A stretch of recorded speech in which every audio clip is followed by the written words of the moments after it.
The book I chose for my book report is A Wrinkle in Time by Madeline Long, who is Dutch. The main character of this book is Meg Murray. She has a little 5-year-old brother named Charles Walsh, who is different in his soul. Their father has been gone for over a year. One windy fall night, Meg and Charles meet Mrs. Watson, who comes to their house. The next day, Meg and Charles take their dog out for a walk in the woods, and they meet Calvin O'Keefe, who goes to Meg's school. They all walk to a haunted house where they meet Mrs. Who. They hear about another lady named Mrs. Witch. The three ladies are very strange and mysterious, but Charles senses that they can help find their father. After having supper with the Murrays and talking with Meg's mom about strange things happening, Meg and Calvin go walking in the Murrays' garden, and this is what they say. Was your mom upset because of you? I'm not sure it was me. Mom is really upset though. What about? I think she's missing Dad. Can you tell me what you know about your dad? He's a physicist. Sure, we all know that. I heard rumors that your dad ditched your mom and went off with some other lady.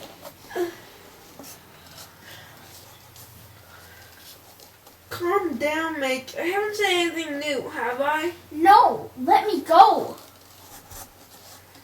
Come on, calm down. You know it isn't true. I know it isn't true. And how could anybody believe that your dad left off to go with some other lady when your mom is so beautiful? It just shows how far jealousy will make people go. I guess you're right.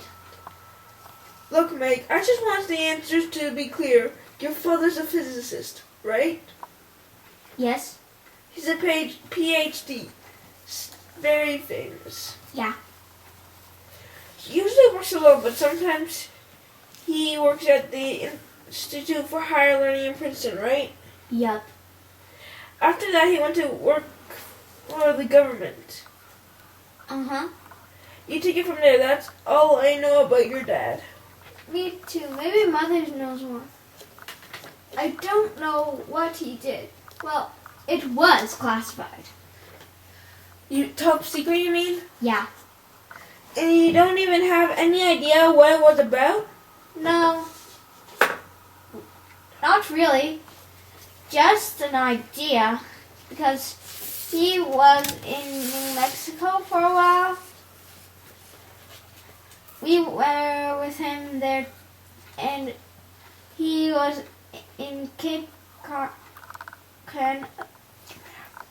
Canaveral, and we went with him. We were with him there too, and then he was going to be traveling a lot, so we came here. Did you always own this house? Yeah, but we used it just for summers. And you don't know where your father was sent? No, at first we got lots of letters. My parents wrote to every day. Probably Mom still writes to him every night. She sends letters, but she doesn't get any back anymore. Okay, what happened next? Nothing happened. That's the trouble. Well, what about your father's letters? They just stopped coming. You haven't heard anything at all? No, nothing. Do you think he could be dead? What? What are you talking about? No. They would have told us if he were dead. There's always a telegram or something. They always tell you. So what do they tell you?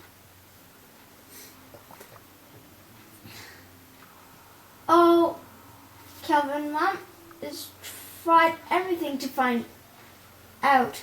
She's even been down to Washington, everything, and all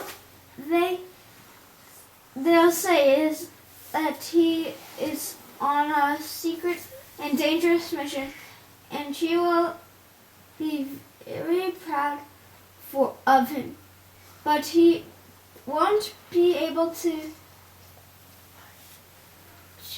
communicate with us for a while, and they'll give us news as soon as they have it.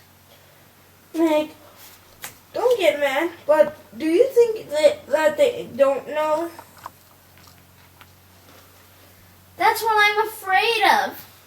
Why don't you cry? You're just crazy about your dad. Come on, cry. It'll do you good. I cried much too much. I should be like my mother. I should be able to control myself. Your mother's a completely different person, and she's a lot older than you. I wish I were a different person. I hate myself.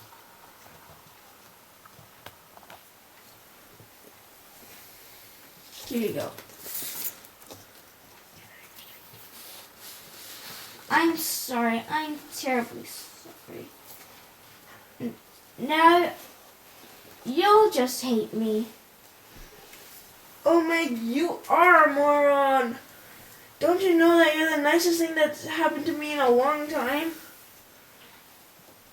If Charles Wallace, a sport, thinks I'm biologically a mistake.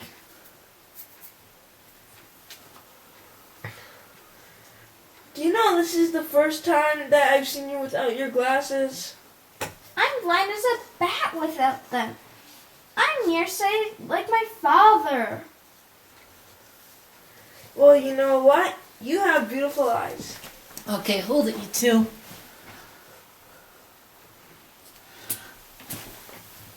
I wasn't spying. But this is it, kids. This is it. This is what? We're going. Going where? I don't know exactly. But to find Father. Scene 2. After being taken out of the garden, Meg, Calvin, and Charles visit a couple other planets and see the real problem they are facing. A big, evil black shadow that is taking planets and destroying light and goodness. Mrs. Who, Mrs. Watson, and Mrs. Witch finally bring them to Camazotz, where their father is held prisoner by it. The people of Camazotz are under the control of it, which keeps all the people in synchronized order. The people Meg, Charles, and Calvin meet are afraid because they may get reprocessed for being out of order. A large building called the Central Intelligence Center, Charles lets his mind go into it so that he can find their father, Mr. Murray. But he is not able to get his mind out again, and he becomes like a puppet. He leads them to Mr. Murray, and Meg is able to free him. But Charles takes them directly to it. This is what happens.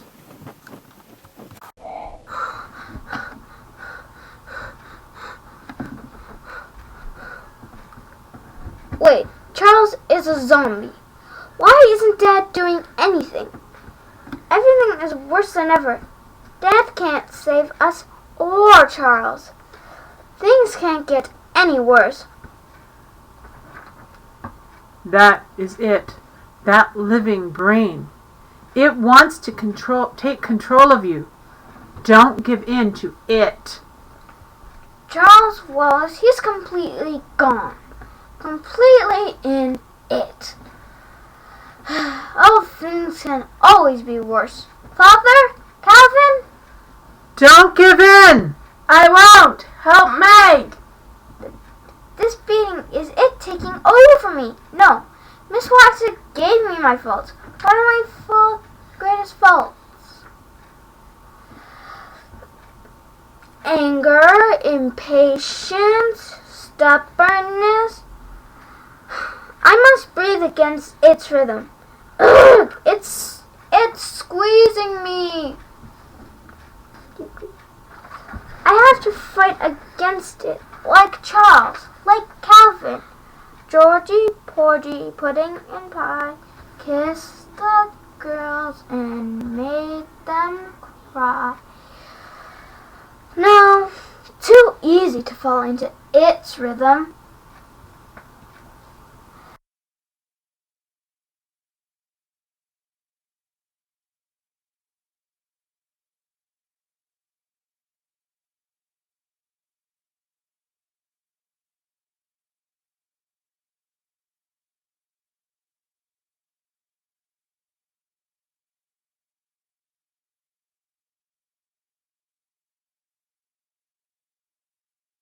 The Declaration of Independence.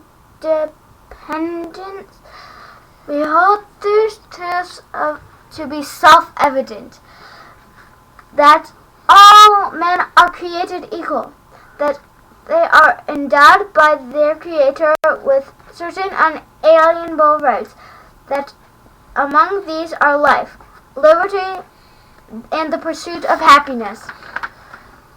But that's exactly what we have here on Camazotz. Complete equality.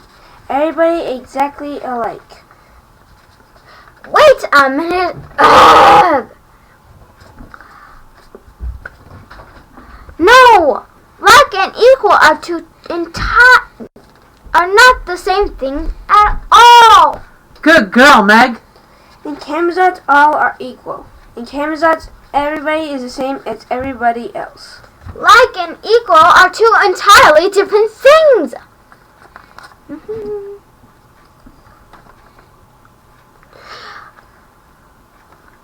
I wish I could destroy it. Don't you realize that if you destroy me, you also destroy your little brother? Will everyone here die? The children, the men, the women? Are they beyond all possibility of saving? I'm giving in to it. The periodic table of elements. Meg, say it. Hydrogen, helium, lithium, beryllium, boron, carbon, nitrogen, oxygen, fluorine, neons, sodium. It's too rhythmical. Magnesium. What's the square root of 5?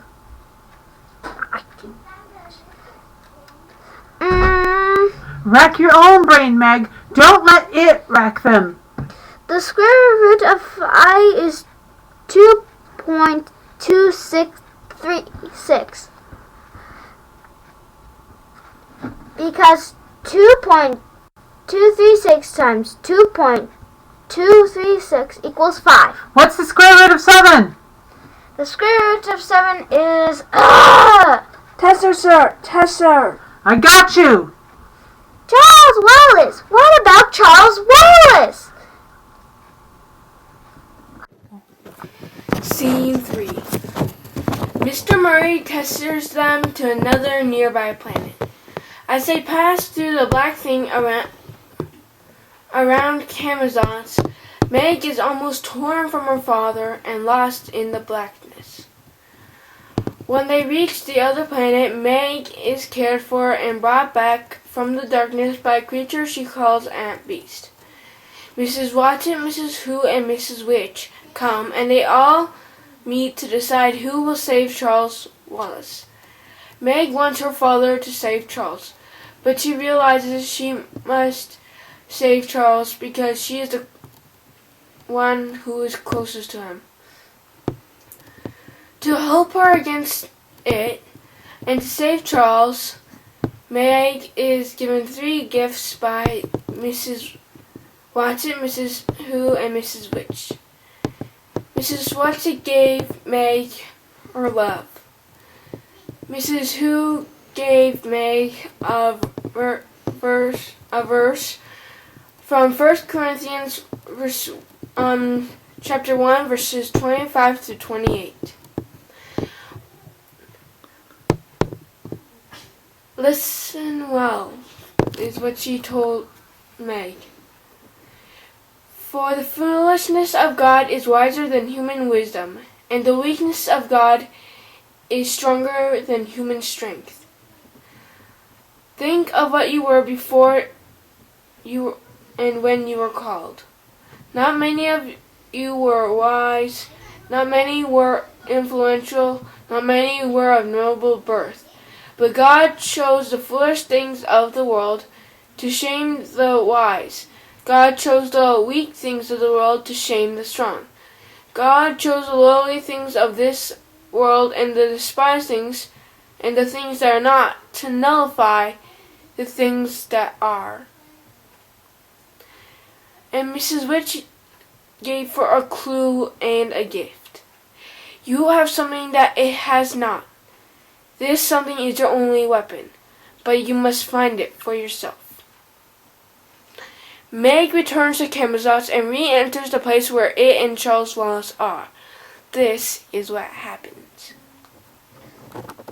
Controlling my body, but it doesn't have me. There is Charles Wallace. But it's not Charles Wallace. Where is Charles Wallace, my own baby brother? What is it that I have got that it hasn't got? You have nothing that it hasn't got. How nice to have you back, dear sister. We have been waiting for you. We knew that Mrs. Watson would send you. She is our friend, you know. No, you lie. I can be free from you. If I stay angry enough, you won't get me. Is that what I have that it doesn't have? Nonsense. You have nothing that it doesn't have. You're lying. I hate you. You're not my brother. You're not Charles Wallace. I loathe you. Ugh. No! You know all about hate. You have so much hate. You are lying! And you were lying about Mrs. Watson. Mrs. Watson hates you. No, Mrs. Watson loves me. She told me that she loves me. I have love. You do not. I have Miss Watson's father's love, mother's love, Charles Wallace's love. I have love, and I have my love for them. But how can I use it against it? What am I meant to do? Love it? No, I can't. I can't love it, but I can love Charles Wallace. I can stand here and love him. Own Charles, the real Charles. I came back here for my baby brother. Needs me so much. I can love you, Charles. Charles, I love you. My baby brother who always takes care of you. Come back to me. Charles Wallace, come from it. Come back. Come home. I love you, Charles. Oh, Charles Wallace, I love you. You are my darling and my dear, the light of my life, the treasure of my heart. I love you. I love you. I love you. Meg! I love you, Charles. I love you. I love you. I love you.